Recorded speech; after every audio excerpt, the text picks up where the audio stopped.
یا خدای پاکه توبه ته په مسلمانانو او بیا په افغانانو باندې رحم وکړي.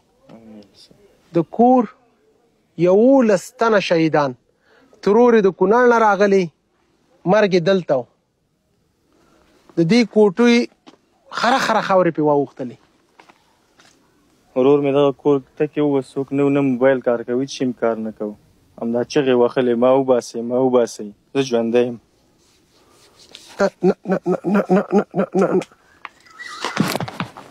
دا دونه غریب خلک دي چې دا دهقاندار دي زمیندار دي د بل چا پټي کوي.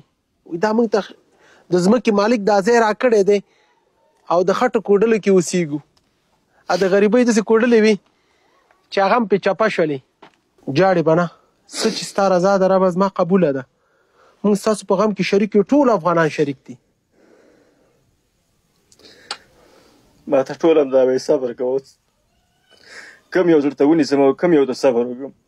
پرون یې هدیرې له لاړم چوم یې کړه د نیمه هدیره زموږ په قبرونو ډکه اخ صحیح وروره عطا فاونډیشن او دې ترڅنګ ټول مسلمانان افغانان ستاسو ټولو په غم کې شریک دي. الله هم بس داسې غم وساته امین. ټول مسلمانان وساته. د دې 1000 افغانۍ کمې ما کرمې شوما بس وروره یوه غاړه راکړه.